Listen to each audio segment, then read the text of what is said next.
یہ لمبی تقریر تھی، کھنڈرات اور باقیات کہا گیا، اور اس شخص کی باقیات جس نے سی یو ایس کو باپ کہا، حذف کرنے پڑے اسپیکر کو یہ الفاظ۔ وہ خواجہ صاحب جو ہیں پہلے وائس چانسلرز کی انہوں نے توہین کی، اس کے بعد معافی مانگنا پڑی۔ اب یہ بات پتہ نہیں 17-72 ہو گئے ہیں، کیا ہوا؟ یعنی ایسے تو نہ تھے خواجہ صاحب، ایسے تو نہ تھے، ایسے تو نہیں تھے، ہاں پتہ نہیں کیا ہوا۔ بہرحال ان کو یہ سیاسی یہ اختلاف الفاظ اپنے تو حذف ہو گئے نا، سیاسی اختلاف 1-2 لفظ ہوئے ہیں، باقی یہ جملے ان کے کافی طویل تھے، میں نے نشر بھی نہیں کیے۔ نامناسب الفاظ تھے، اور ان کو خود ہی غور کرنا چاہیے اپنی اداؤں پر۔ اچھا جی، یہ جو نگران وزیر اعلیٰ کا معاملہ تھا اسحاق ڈار صاحب والا، جو خبر آئی تو فلر ہی لگا، اور ثابت بھی وہی ہو رہا ہے۔ خواجہ صاحب کو انٹرویو اسحاق ڈار صاحب کا اپنا ہو۔ کل ہمیں چیمہ صاحب ملے تھے وہاں خانے وال میں، تو ان سے ہم نے پوچھا کہ آپ بڑے اتحادی ہیں، غیر رسمی گفتگو ان سے ہو رہی تھی صحافیوں کی، تو کوئی علم ہے آپ کو کون ہے نگران وزیر اعلیٰ؟ تو انہوں نے تو حلفاً کہہ دیا کہ ککھ نہیں پتہ ابھی تک کہ کون لگ رہا ہے، کس کا نام ہے، ابھی ہم سے انہوں نے کہا مشاورت ہی نہیں ہوئی ابھی تک اتحادیوں سے۔ یہ ایک گمان نہیں بلکہ ایک اندازہ ہے خبر کی بنیاد پر کہ ابھی تک کسی شخص کا نام فائنل ہوا ہی نہیں ہے، سب فیلرز تھے۔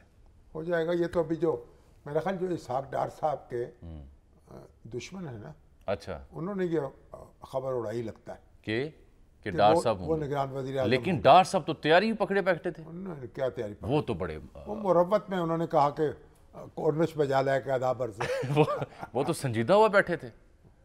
یعنی آپ یہ بتائیں کہ ایک شخص جو ایک سیاسی جماعت کا سینیٹر ہو، وزیر ہو، خزانہ، رہنما ہو، وہ نگران وزیر اعظم بن سکتا ہے؟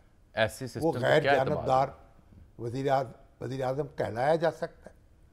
تو کہ مطلب ایک مذاق تھا نا، بڑا سنگین مذاق، اور اس طرح کے مذاق نہ کرنے چاہیے اور نہ ان سے لطف اٹھانا چاہیے۔ آج تو ایک انگریزی اخبار نے اداریہ بھی لکھا کہ معلوم ہوتا ہے کہ سیاسی ڈان نے اور عسکری جو قیادت ہے اس بیچ فواد چودھری صاحب نے اسے مشتہر بھی کیا، مشتہر بھی کیا۔ لیکن مطلب وہ اب ایسا ہی ہے۔ ابھی تو نگران وزیر اعظم جو ہے، اب یہ بھی کھینچا تانی ہے نا کہ زرداری صاحب کو، نواز شریف صاحب کو یہ ہو رہی ہے وحشت کہ ایسا نگران نہ آ جائے جو کوئی لمبا کھینچ لے اپنے آپ کو۔ بحث یہ ہو رہی ہے کہ نگران وزیر اعظم ایک اکانومسٹ ہوگا یا ایک پولیٹیکل فگر نہیں، ہوگا۔ اب تو یہ دیکھیں نا، سیاسی جماعتیں چاہتی ہیں پولیٹیکل فگر ہو، اور کچھ اور حلقے کہتے ہیں کہ یہ کنسسٹنسی کے نام پہ ایک اکانومسٹ ہو۔ اب بات یہ ہے کہ جو اختیارات میں اضافہ کیا گیا ہے وہ کس وجہ سے نگران وزیر اعظم کے، وہ سیاسی بندے کے تو لیے لوگوں نے یہی سمجھا کہ یہ تو اسحاق ڈار کے لیے اہتمام ہو رہا ہے، اچھا۔ حالانکہ ایسی بات تو ثابت نہیں ہوئی۔ راجہ ریاض صاحب پتہ کیا کہہ رہے ہیں؟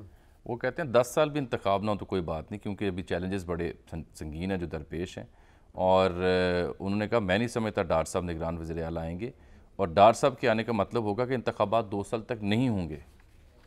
تو یہ جو راجہ صاحب اور وہ کہتے ہیں کہ میری رائے کے مطابق کوئی معیشت دان ہی کو نگران وزیر اعظم ہونا چاہیے۔ اگر الیکشن نہ ہو، اسمبلی نہ ہو، تو راجہ ریاض صاحب کہاں ہوں گے پھر؟ اسمبلی کی وجہ سے تو اپوزیشن لیڈر ہے نا۔ تو راجہ صاحب کو خدا خوفی کریں، یہ کوئی پاکستان کو کسی کی جاگیر نہیں ہے، یہ آپ کا کوئی رجواڑہ نہیں ہے، یہ پاکستان ہم سب کا ملک ہے۔